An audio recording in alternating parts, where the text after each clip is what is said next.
आप सभी को मेरा बहुत बहुत प्रणाम। मैं हूं भास्कर मिश्रा। आप सभी का बहुत बहुत स्वागत है।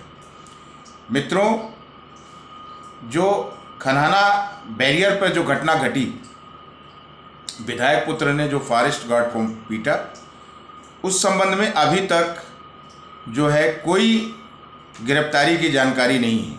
यानी मोरवा पुलिस ने अभी तक कोई गिरफ्तारी नहीं की, और जहाँ तक मैं समझ पा रहा हूँ तो गिरफ्तारी होगी भी नहीं।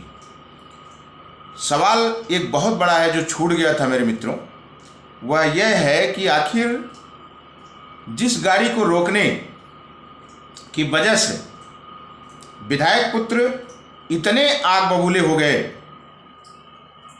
कि उन्होंने इतनी बड़ी वारदात कर दी, तो सवाल ये उठता है कि आखिर उस गाड़ी में ऐसी कौन सी वस्तु थी जो वो नहीं चाहते थे कि दुनिया के नज़र में आए या प्रशासन या शासन के नज़र में आए।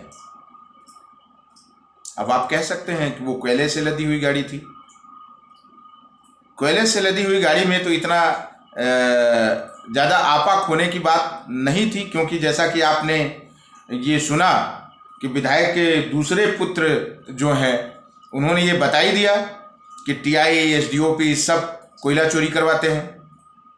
तो जब पूरी पुलिस, और उसमें निश्चित रूप से एसपी की सहभागिता है, अगर बिना एसपी के सहभागिता के टीआई और एसडीओपी की औकात नहीं है कि वो इतना बड़ा अवैधानिक कृत्य करे, तो जब पूरी पुलिस ही लगी है कोयला चोरी में, तो विधायक पुत्र को कैसे रोक सकती है वो? क्या औकात है पुलिस की? नहीं। तो बात कोयला चोरी, कोयला से भरा ट्रक था, और जैसा कि जो फॉरेस्ट गार्ड महोदय से हमारी मुलाकात हुई, उन्होंने बताया कि संभवतः गाड़ी का पेपर नहीं रहा होगा, हो सकता है यह भी, और कोयला चोरी का रहा होगा, यह भी हो सकता है। लेकिन ये बड़ा प्रश्न नहीं है, क्योंकि ये तो रोज़ वहाँ होता है। जब पूरी पुलिस ही शामिल है तो आपको ये सीधा सीधा अंदाज़ा लगाया जा सकता है कि ये इतनी बड़ी बात नहीं थी, ये रूटीन का काम है वहाँ। तब सवाल उठता है कि ऐसी कौन सी वस्तु थी या रही होगी जिसकी वजह से विधायक को इतना बड़ा आपा खोना पड़ा। और संभवतः जैसा कि आप जानते हैं कि जब से राजीव पाठक और मनीष त्रिपाठी की तिकड़ी जोड़ी वहाँ पे पहुँची है मोरवा पुलिस मुख्यालय थाने में, या ये कह लीजिए उस सब डिवीज़न में, मोरवा पुलिस सब डिवीज़न में, तब से जो एक बात उभर के लगातार आ रही है वह यह है कि वो बहुत बड़े नशे के व्यापार का एंट्री गेट है, जो दूसरे राज्यों से जो नशा का चाहे वो जो भी नशीली वस्तुएं हों, उनका एक बहुत बड़ा एंट्री गेट है। और संभव है कि और कोई इतनी बड़ी बड़ी वस्तुएं, अवैधानिक वस्तुएं, जो कि देश के, समाज के लिए बहुत बड़ा खतरा हो सकता है, वो चीज़ों का सप्लाई ये लोग कर रहे हों। और ऐसे में अगर पता चल जाता तो संभव है कि विधायक को बहुत बड़ा जवाब देना पड़ जाता। तो ये तमाम बहुत बड़ा प्रश्न है ये कि आखिर ऐसी कौन सी वस्तु उसमें थी। अब यद्यप वो पता नहीं चल पाएगी, क्योंकि उसका निश्चित रूप से आप जानते हैं कि जिसकी सरकार है वही अगर अपराध में शामिल है तो फिर जांच कौन करेगा? और जो जांच करता है पुलिस ही तो जांच करती है, प्रशासन ही तो जांच करता है। लेकिन जब वो लोग स्वयं शामिल हैं तो जांच कौन करेगा? और क्या जांच करेगा? तो निष्पक्ष जांच होगी? तो नहीं। तो ये तो पता कभी नहीं चल पाएगा कि आखिर उसमें कौन सी वस्तु थी।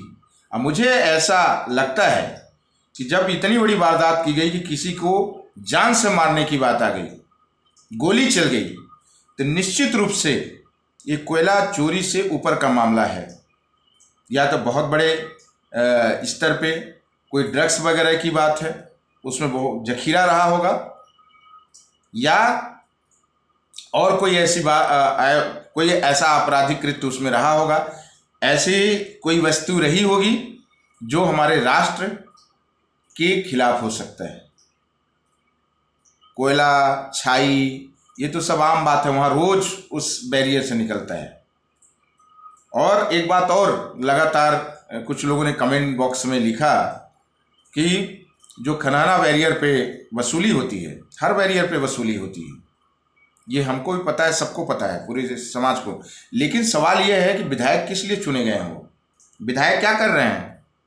जब आपके जो आपका गृह क्षेत्र है, आपके नाक के नीचे इतने बड़े आपराधिक कृत्य हो रहे हैं, तो जनता ने आपको क्यों चुना है? क्या इसलिए कि आपके पुत्र उस अपराध में शामिल होकर के और उस अपराध को और बढ़ाने में मदद करें?